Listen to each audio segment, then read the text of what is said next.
On a fait une liste d'une dizaine de noms et puis le seul qui était pas complètement cucu, c'était Taxilla. Taxilla, c'est né en 78, juste après le punk. Taxilla, en fait, c'est né grâce au punk parce que ça a été, je veux dire, on était quand même, au début on était 5, même 6 au tout début, tu vois. Et on était 6 personnes, 6 individus complètement différents. Et la seule chose qui a pu nous réunir, c'était le punk, parce que c'était la première chose assez forte qui arrivait dans notre vie, parce qu'on commençait à peine à vivre, et parce qu'on avait accumulé tellement d'ennuis qu'il y avait rien d'autre, sauf une chose d'un seul coup qui s'allumait comme un néon, et c'était punk. Et il n'y avait plus que ça, et c'était la seule chose qui nous permettait de vivre, qui nous donnait envie de vivre.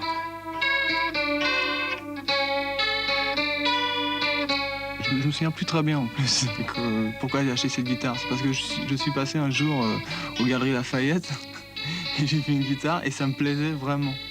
Je voulais apprendre la guitare. Et puis voilà, et après en l'espace de 2 jours, je me suis dit je vais jouer dans un groupe de rock. Ça m'intéressait pas de devenir un instrumentiste. Ce qui m'intéressait c'était de composer, c'est de pouvoir m'exprimer.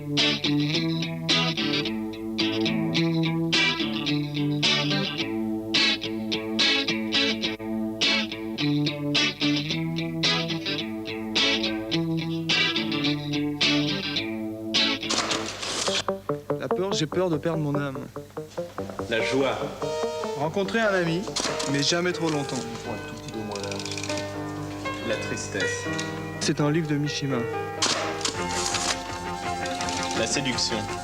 Attends, la séduction, j'ai un truc. Il me faut une cigarette. Tiens. La séduction, c'est allumer une cigarette sans quitter la fille des yeux. La honte. La honte ? Je n'ai jamais honte de moi. L'étonnement. L'étonnement, c'est lire le journal et apprendre que je suis mort. La provocation. C'est une croix gammée sur un fond rouge. Le triomphe, c'est gagné par KO sur un ring.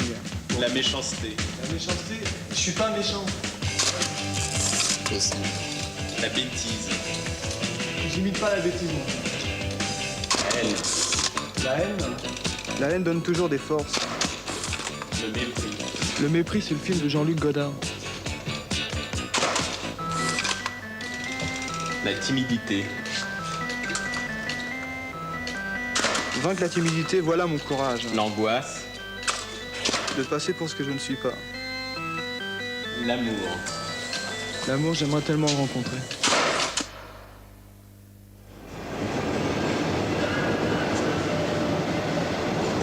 Ouais, moi je suis devenu musicien le jour où j'ai rencontré Mirwais, c'était au lycée, et puis il m'a dit qu'il avait fait un groupe et qu'il cherchait un chanteur. Alors j'ai dit ouais, j'en connais un, il me dit qui. J'ai été pris de court, alors j'ai dit moi. Et puis après on a répété et il se trouve que j'étais celui qui chantait le plus mal, mais au moins je bougeais un peu, ou je sais pas vraiment. Et puis bon, j'avais les cheveux plus courts que les autres.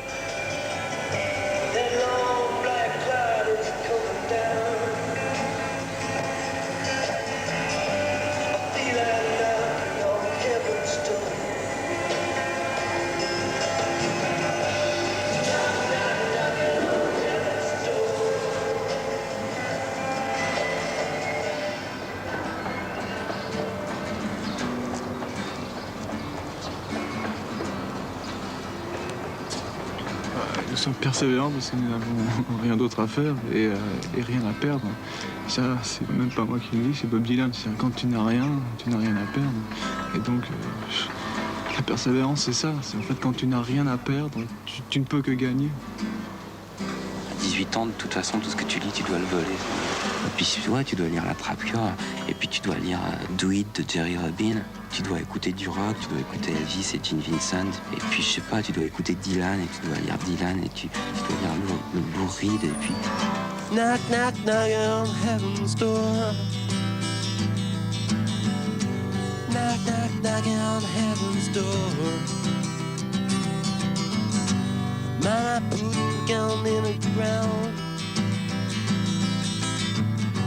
I can't shoot him anymore. That long black cloud is coming down. Here I'm knocking on heaven's door. Knock, knock, knocking on heaven's door.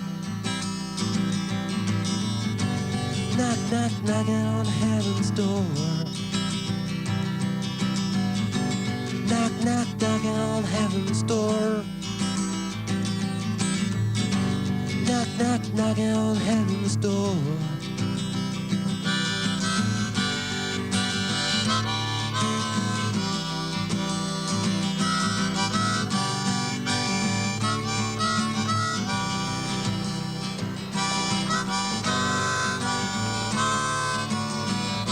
La différence, elle est en toi, elle n'est pas dans les choses. Je verrais une merde par terre et je me dirais que c'est beau. Et à la limite, je pourrais me mettre à genoux et passer une heure devant cette merde et me dire putain, c'est génial et ça sent bon et c'est ce que je veux et c'est ce que j'aime. La différence, elle est dans ton cœur.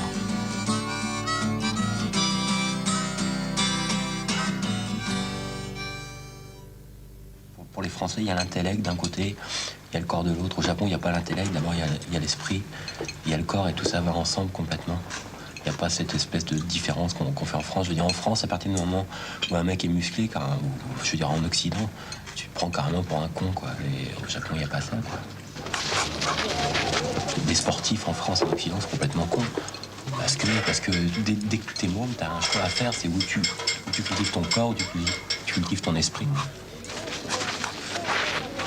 Pour tous les autres groupes et pour tous les gens qui s'intéressent au Japon actuellement, ce qui est à la mode, c'est les geishas et nous, on en a rien à foutre. C'est vraiment le côté samouraï, bushi qui nous intéresse. Et ouais, je veux dire, on est tellement... Enfin, moi, je baigne tellement là-dedans que c'est... Évidemment, ça se répercute sur ce que je fais, quoi. C'est évident. C'est encore les hommes. Ouais, c'est complètement un monde d'hommes, complètement un monde de guerriers. La femme n'a pas du tout accès à ça.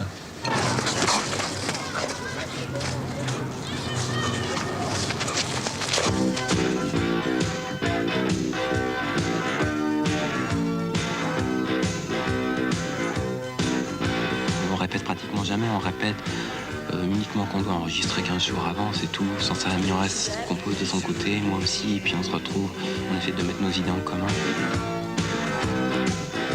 Le travail de composition est assez simple. Nous n'avons pas une technique très élaborée. Moi, je travaille d'abord de mon côté les chansons, c'est-à-dire des thèmes musicaux, avec plutôt des accords. Et on se réunit dans une chambre, assez rarement d'ailleurs. Nous ne sommes pas des fous des répétitions, d'ailleurs on répète le moins possible. Et je lui propose quelques thèmes musicaux et lui a déjà des textes d'avance ou de retard, je sais pas. Parce que souvent, il écrit ses textes au dernier moment ou il les modifie juste avant de les chanter. Nous affinons nos morceaux en parlant, en discutant au téléphone de littérature, je sais pas, d'une fille dans la rue, d'un film. Je crois que plutôt nous affinons notre vie et nos rapports. Et c'est ça notre méthode de composer. Le même morceau sur scène, en studio ou avant à l'élaboration, en répétition, c'est trois morceaux différents. C'est trois moments de notre vie complètement différents et donc il n'y a rien de commun. D'abord on a une idée complètement vague et puis on joue avec comme on peut jouer avec un jouet ou avec un petit chat. Et puis ça prend une forme bien souvent qui n'est pas du tout celle qu'on attendait. Et puis on se retrouve en studio toujours trop vite et en fait on se retrouve avec un deuxième morceau bien souvent. Puis sur scène, on a tellement évolué qu'on joue plus le même morceau. Moi je parle d'autre chose, Mira joue d'une autre façon parce qu'on a autre chose dans notre tête.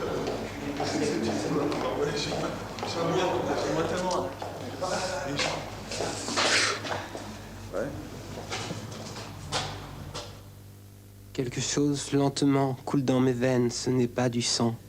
Quelque chose doucement tombe sur le trottoir, ce n'est pas la pluie. Tous les matins quand le jour se lève, je suis dans tes bras, je regarde la rue. Tous ces gens marchent dans la neige sans savoir pourtant qu'elle cache un trésor. Seul sous la neige, nous n'aurons plus jamais froid. Ferme les yeux, le ciel s'ouvrira.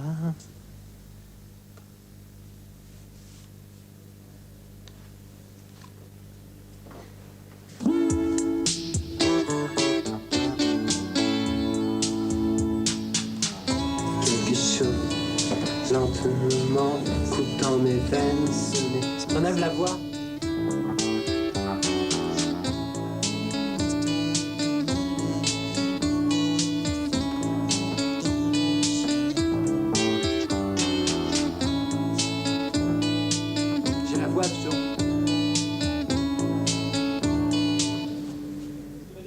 J'ai toujours la voix, l'ancienne voix, moi. J'entends toujours l'ancienne voix.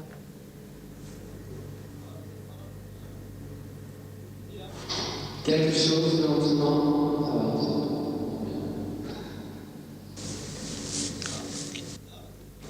Quelque chose lentement coule dans. Je bouge pas, je bouge pas. Nous sommes seuls au monde à savoir que le paradis est si près de nous. Seuls sous la neige, nous n'aurons plus jamais froid. Ferme les yeux, le ciel s'ouvrira. Alors écoute-moi, je dirai n'importe quoi. En fait, je dois tout au rock.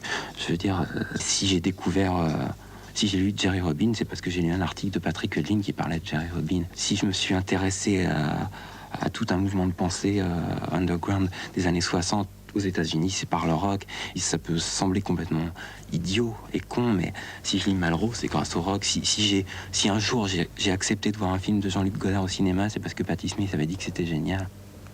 Le jour où je me réveillerai et je serai plus prêt à mourir pour une cause, quelle qu'elle soit, elle peut changer tous les jours, ça n'a aucune importance. Mais le jour où je me dirai pourquoi je suis prêt à mourir ce matin, pour rien, alors ce jour-là, je mourrai vraiment, et d'une mort lâche et conne, parce que ce jour-là, j'aurais plus rien à faire, plus rien à vivre réellement. Le punk, c'était enfin la première chose pour laquelle on était prêt à mourir.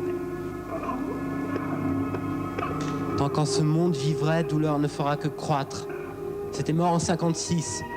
Une encre tatouée sur la poitrine juste pour marquer sa non-appartenance à la terre. C'était mort en 77. Comme nos illusions, comme nos rêves. Depuis, nous avions grandi. Et tous, ils nous accusaient de trahison. Ils croyaient ne pas avoir changé. Pas changé de vêtements, pas changé d'idées. Ils écoutaient toujours les mêmes disques, ils ne lisaient toujours pas les mêmes livres. Ça devenait vraiment une affaire de vieux. Et ils ne comprenaient pas. Ils voulaient rester jeunes, alors que notre gloire était dans le reste, cicatrice. Réveil douloureux. Nos deux corps s'effleurent comme des lames de rasoir. Je veux dire, elles peuvent se briser facilement. Alors voilà, il ne restait plus qu'une chose. Déchirer nos vêtements noirs et kaki. Et pleurer. Seul le ridicule nous ouvrirait les portes du ciel. Ouvertes encore avec nos couteaux et nos corps, toujours nos corps. Je crois que Sheeran pensait comme nous, mais peut-être que Ruby aussi.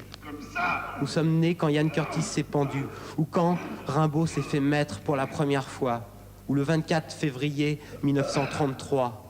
On nous a dit qu'il fallait supporter l'insupportable, et nous avons mal compris. Nous avons juste concilié l'inconciliable. Speed et innocence, dope et karaté. Mon frère est mort, mais il revient souvent me parler. Il me dit que nous sommes purs, punk, vivants, guerriers. J'ai franchi l'autre rive du fleuve. Aide-moi à regagner ton bord. Ce sera dur, frangin. Tu offres de résistance. Ce qui se passe dans la tête de Daniel Dark quand il se tranche les veines sur scène, je sais pas. Ne crains pas de me faire mal, vas-y. Sois toi-même. Je suis enfin moi-même. Je me disais, est-ce que ça va vraiment prendre, dans le sens où est-ce que au moins il va y avoir une réaction, parce que je pensais pas. Parce qu'en fait, un mec se serait ouvert les veines devant moi, ça m'aurait fait marrer et ça serait arrêté là. Une dangereuse mélancolie me pousse vers toi, quand mes batailles nous dressent l'un contre l'autre. Lorsque Daniel s'est tranché les veines sur scène, moi en tout cas j'essayais d'éviter de me faire asperger par son sang. Et ça c'est ce qui se passait dans ma tête. Mais j'ai été aspergé quand même. M'emprisonne, me sépare de toi. Du rouge, du sang rouge sur une chemise rouge. Tu es beau également. Tais-toi. Ne serait-il pas pire de se fondre dans une trop parfaite harmonie?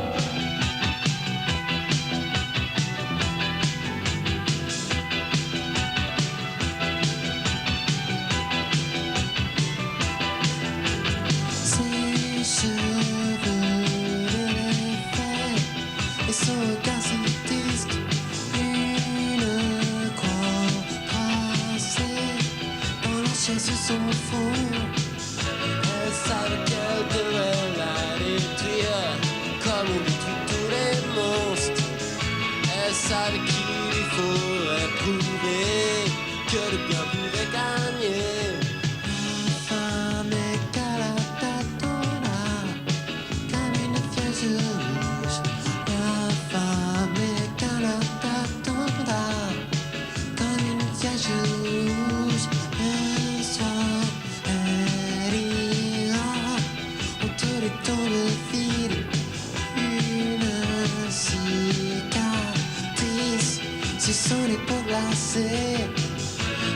savait qu'elle devait la détruire, comme on détruit tous les monstres. Elle savait qu'il lui faudrait prouver que le bien pouvait gagner.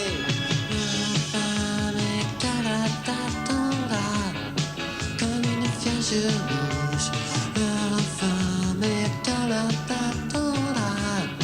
comme une flèche rouge, rien qu'une autre femme pour que ses yeux se ferment, rien qu'une autre femme pour briser la souffrance.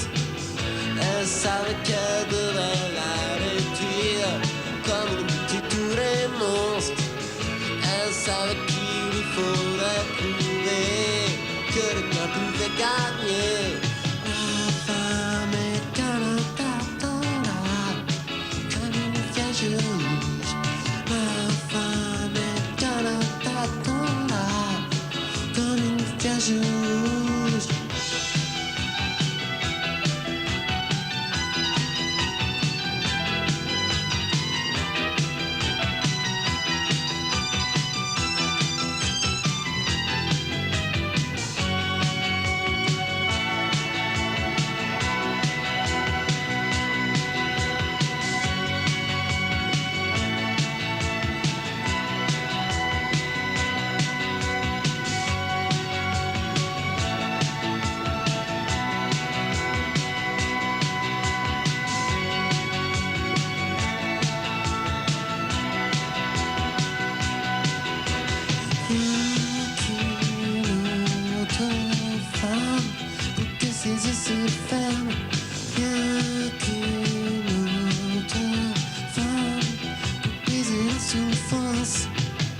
Elle savait qu'elle devrait la détruire, comme on détruit tous les monstres. Elle savait qu'il faudrait prouver que le bien pouvait gagner. La femme est comme une flèche rouge. La femme est comme une flèche rouge. Une croix tracée sur son front ne peut rien contre toi. Non, n'oublie pas, tu es du peuple, élu du peuple, élu. Une croix tracée ne peut rien contre toi. Shema, Israël, Adonai, Elohim, Adonai, Echad, Baruch Shem, Kavod Malchut Olam Vahed.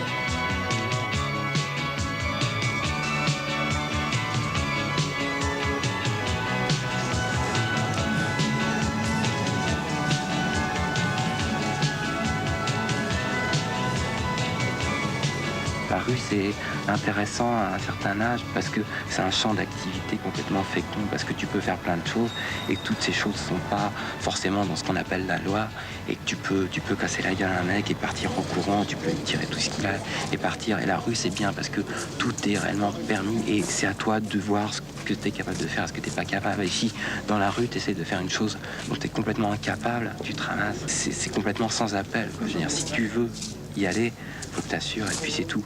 Mais cela dit, bon, quand t'as connu la rue 2 ans, t'as vite fait le tour, quoi. La rue, c'est marrant, mais faut en sortir un moment.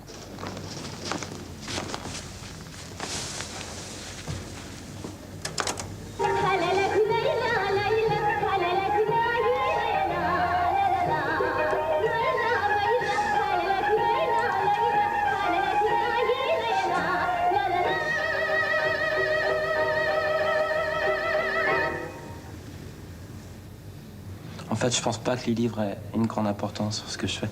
Je veux dire, c'est les auteurs avant tout. Et, je sais pas, je crois que Rimbaud est plus important parce qu'il était pédé, parce qu'il a écrit des poèmes. Je crois que Burroughs, c'est plus important parce que c'est un junk que parce que c'est un écrivain. Je crois que ça s'arrête absolument à tout. Mishima aurait pu écrire tout ce qu'il a écrit. S'il s'était pas suicidé, ça serait juste un écrivain de merde comme un autre. Je crois que c'est ça, avant tout, qui change tout. Je crois qu'il y a ceux qui vivent, et puis ceux qui écrivent, et ceux qui écrivent, j'en ai rien à foutre, en fait.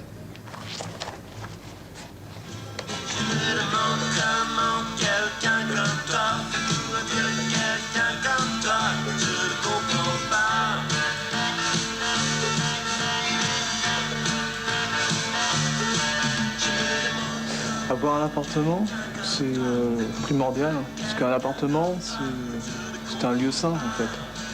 C'est-à-dire, si tu te sens pas bien dans ton appartement, alors tu te sentiras jamais bien nulle part. Et pour avoir un appartement, pour un musicien, c'est assez dur, dans la mesure où tu n'as pas de cachet fixe.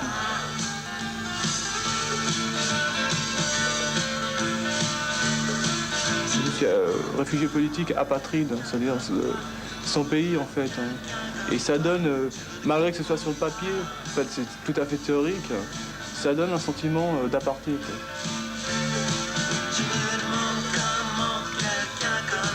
J'ai de vagues souvenirs fugitifs de l'Afghanistan.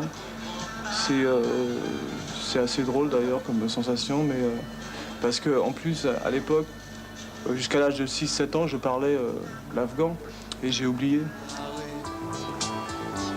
J'éprouve une certaine fierté que mon peuple se bat en Afghanistan. Plus tu vieillis, plus tu as besoin de retrouver tes racines. J'ai pas de notion culturelle venant d'Afghanistan en fait. Disons que j'essaie de m'en réinventer. Ce qui compte, c'est d'agir en fonction de ta propre morale. Et moi, jusqu'à présent, dans ma vie, je pense que j'ai agi purement. Un trésor si pur, si brillant, devoir les rendre est pour toujours aveugle. Des rubis, des saphirs, de l'or, juste là pour nous, viens emportons-les. Des diamants qu'un peu chaque jour, il nous faut briser pour ne pas tomber. Nous sommes seuls au monde, à savoir que le paradis est si près de nous. Le métier de musicien, c'est le métier de poète. Ça veut dire ouvrir tes yeux quand tu marches dans la rue. Ça veut dire entendre quand les enfants pleurent. Ferme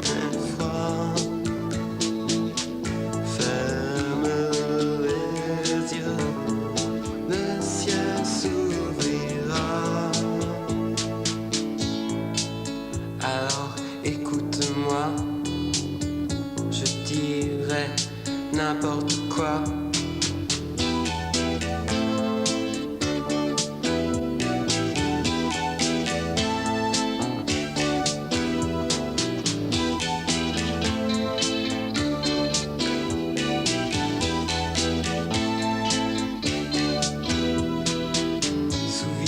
Il y a si longtemps, quand dans nos veines ne coulait que du sang.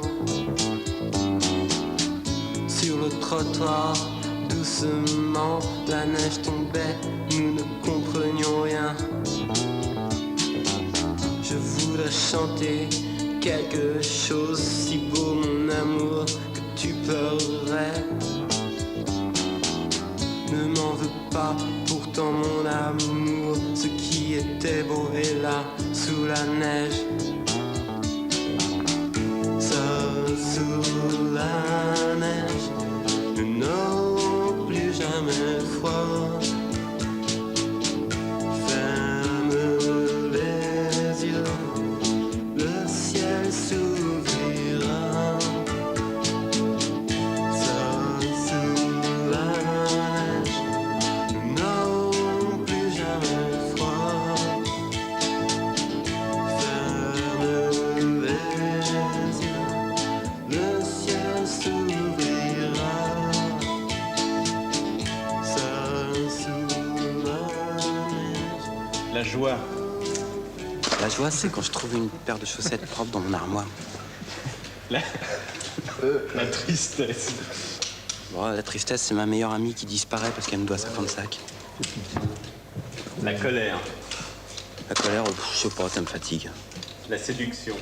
La séduction, garder le même t-shirt 15 jours sans sentir mauvais. La honte. La honte, c'est garder le même t-shirt 15 jours en sentant mauvais. L'étonnement. L'étonnement, c'est, je sais pas, lire le journal et apprendre que Miros est mort. Le rire. Daniel Cohn-Bendit. Les pleurs. À l'Est d'Éden. Le triomphe. Marvin Hagler. La méchanceté. 3 flics à la station Stalingrad à minuit, un mardi en plein hiver. La timidité. Apercevoir Lio dans la rue et pas oser lui dire un mot. Ouais. L'angoisse. Ok. Mourir dans les chiottes d'un café de la rue de Belleville. La peur, Devenir goy. la grandiloquence, Un discours du Tché. l'amour. Ma maman, mon papa, Sylvie m'ont dit. Et Laura, c'est une paire de lunettes magiques par laquelle on voit tout.